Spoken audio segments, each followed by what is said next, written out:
गोंडा से है, जहां समाजवादी पार्टी के कद्दावर नेता और पूर्व मंत्री स्वामी प्रसाद मौर्य आज लखनऊ से श्रावस्ती जाते समय गोंडा के सपा कार्यालय पर पहुंचे।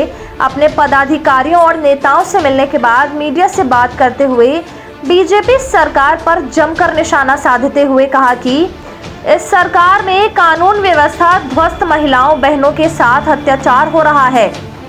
गरीब, कमजोर और किसान हर वर्ग ठगा महसूस कर रहा है और सही मायने में तो दंगा भारतीय जनता पार्टी करवाती है, लेकिन इस समय सरकार में है तो अपने सत्ता के नशे में लोगों पर जुल्म कर रही है। जिसको चाहती है गोली मरवा देती है और घर कब्जा कर लेती है। एक विशेष जाति के अपराधी इस सरकार में बढ़ रहे हैं, तो वहीं पर सपा के राष्ट्रीय अध्यक्ष ओम प्रकाश राजभर पर निशाना साधते हुए कहा वह अपने बयानबाजी के लिए मशहूर हैं और कभी कभी वह अपने बयान को भी भूल जाते हैं। बीजेपी के शीर्ष नेताओं से उनकी बातें होती हैं, वह मिले हुए हैं। हाथी के दांत दिखाने के कुछ और खाने के कुछ और हैं।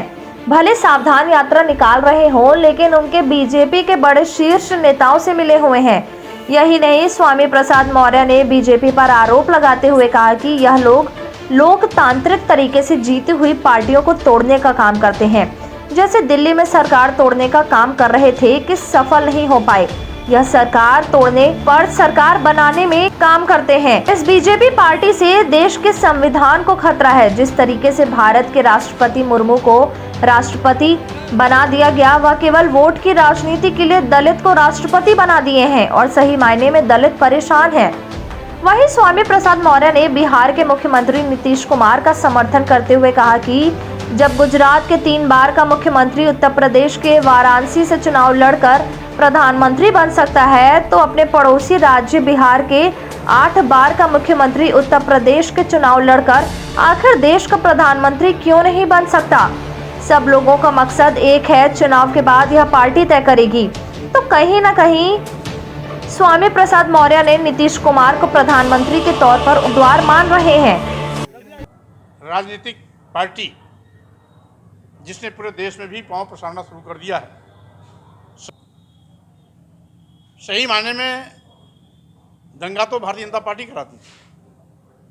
आज वो सत्ता में है, इसलिए आज सत्ता के संरक्षण में लोगों पर रौब गाली कर रहे हैं, जुल्म जाति अत्याचार कर रहे हैं, शोषण कर रहे हैं।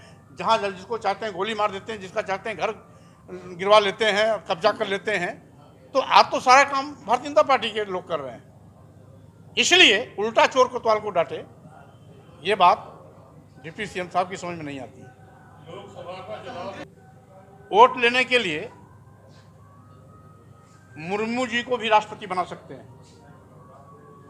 एक आदमी को प्रतीक के रूप में राष्ट्रपति बना करके पूरे समाज पर शिक्षा से वंचित करना, जनजातीय अत्याचार करना, सरकारी सेवाओं से बहुत दूर रखना, उनको मोहताज जिंदगी जीने के लिए मजबूर करना, हम समझते हैं ये उनकी चालाकी है।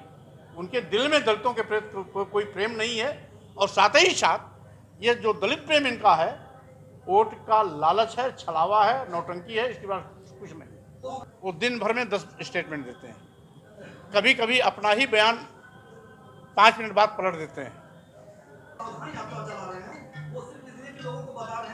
ये जनता भी देख रही है और आप सब भी जानते हैं कि किस तरीके से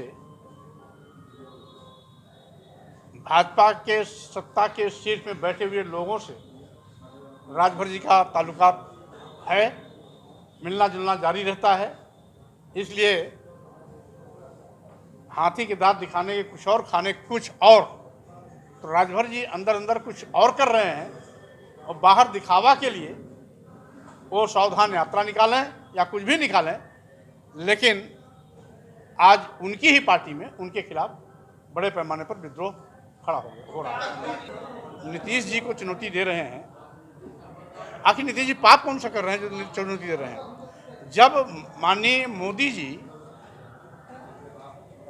गुजरात से आकर के वाराणसी से चुनाव लड़ सकते हैं, तो उत्तर प्रदेश से सटा हुआ बिहार का मुख्यमंत्री अगर उत्तर प्रदेश में किसी जगह से चुनाव लड़ने के लिए अपनी इच्छा जाहिर करता है, तो कौन सा पहाड़ टूट गया है? कौन सा पाप कर दिया है?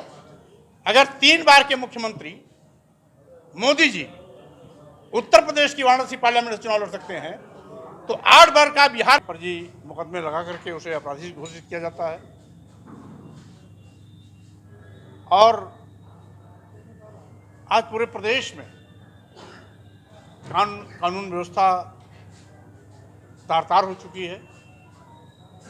यूँ कहिए कि सरकारी संरक्षण में बड़े पैमाने पर कानून की धज्जियां उड़ाई जा रही हैं